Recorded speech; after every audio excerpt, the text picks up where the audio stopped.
Greetings, opera lovers. It's Rona from Pittsburgh who just came back from her local theater, the Oaks, to see Rigoletto being presented by the Royal Opera House, or sometimes called Covent Garden. And it was one of the most satisfying afternoons I've had of an opera in a movie theater.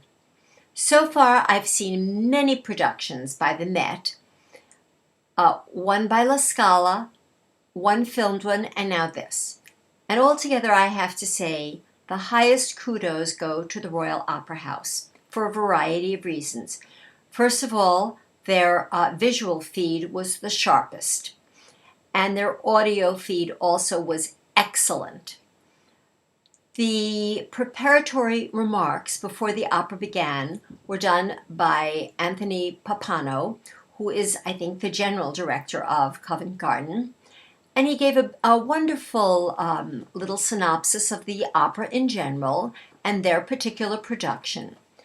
There was one intermission in between Acts 1 and the combined Act 2 and 3, which was more or less a promo for Vittorio Grigolo, who played the Duke. Now, here's another thing that they did that was really terrific. They handed out this beautiful brochure. Can you see it? And inside, they not only listed the principal singers, they listed all the secondary singers as well, something the Met doesn't do. And then they had, I'm so bad at this, program notes, which was a history on Rigoletto, the opera. And finally, at the very end, see where it says synopsis? They had a synopsis of the opera. It was the best short synopsis of the plot of Rigoletto I've ever read, because it got right to the point, wasn't too much information, and not too little information. I would say most people who go to these things have some familiarity with the particular opera they're seeing, or if not, with opera in general. And of course, there are the wonderful subtitles so you can follow the story. After all, you don't need a synopsis of the plot when you go to a play or a movie. So, in terms of production values before anything got going, very high marks. Now, I'm going to get the production out of the way right away. I hated it. Totally hated it. It's a one-set piece. What it basically is, I would draw it, except that I'm so awful at it. It was like one long wall with a little hole for a window, and it's kind of raked at an angle, and later they turn it around so you can see the back of it, which is a combination of the home where Gilda lives with her father, and later where the Duke meets Maddalena. And so that's the whole set. Dark, surprise, and dreary. However, when it started out, it was very exciting the way the camera work made it look. So I think if I were sitting at the Royal Opera House, I would have really hated it, but I only disliked it a lot, like really hated it. At home. There were some times where it wasn't so awful because, they have all those camera angles. Now, here's a really interesting thing about this production. As it says in the program notes, when it first debuted, I believe in 1851 or thereabouts, it was a shocking story. There was murder and rape and bad behavior. Today, what do we think about that? Yuan yuan. So in this production, they tried to ramp up the shock factor, and they did, by having the women who surround the Duke with nothing on their tops. Yes, they're bare-breasted, and they're kind of like just all around, and it's a little gross. But then comes the really yucko scene, where a woman is completely disrobed and is shown in full frontal nudity.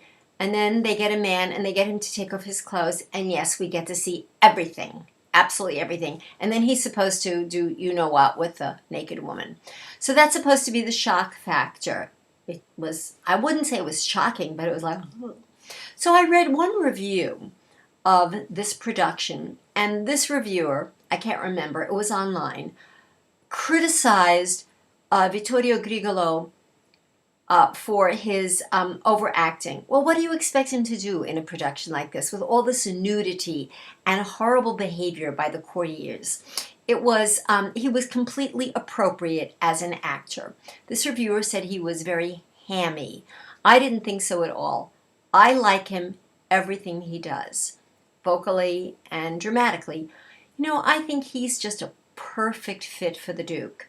He's really handsome, and he has a personality that you can kind of like the Duke a little, even though he's such an awful person. It's sort of like Don Giovanni. We're not supposed to like him, and we like him less than the Duke. At least I do personally. But he played him very, very well. But here comes the surprise for me, was first of all, in most productions, there are some good singers and not such good singers. In this production, it was really fabulous for the three principal singers, and then I would say about the 3 or 4 other secondary roles who have a variety of stuff to do. The biggest surprise was Rigoletto, sung by Dimitri Platanius, or how, if I've pronounced that right, I hope. And he is an excellent, excellent singer. He also had these 2 canes to help him walk. I didn't like that, but it's okay. He's a wonderful actor. He's got a terrific voice. His 2 big arias, Parisiamo and the other one, Cortigiano, and all his ensemble work were gorgeous. I did feel at some points he was pushing a little hard and sounded strained. But then again, you're filling up the Royal Opera House, so that's understandable. Then came the soprano, somebody I didn't know of before. Okay, I'm embarrassed. But her name is Ekaterina Siurina.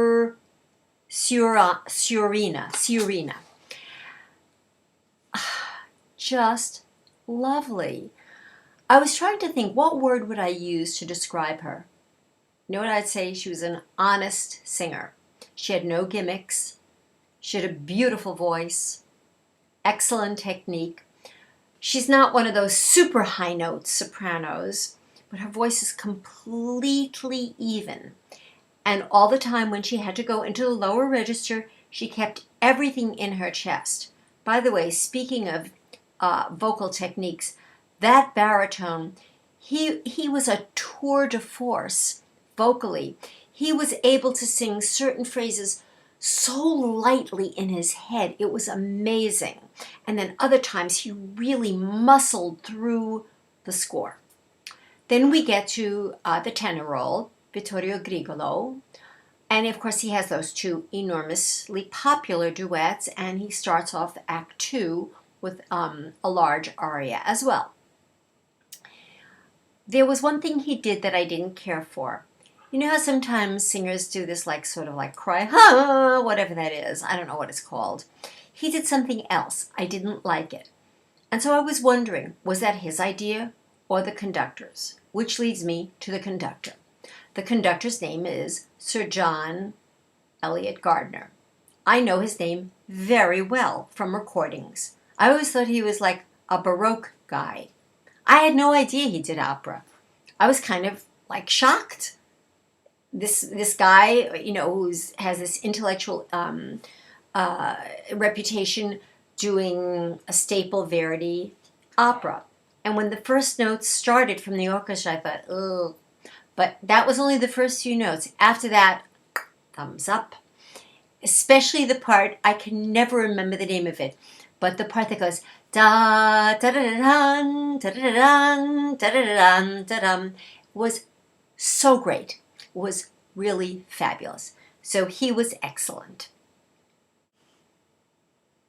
Almost out of time, so I'm going to post all the other singers' names on the information section. I hope you've enjoyed my little take on the Royal Opera House's production of Rigoletto, and the star of the night was Verdi.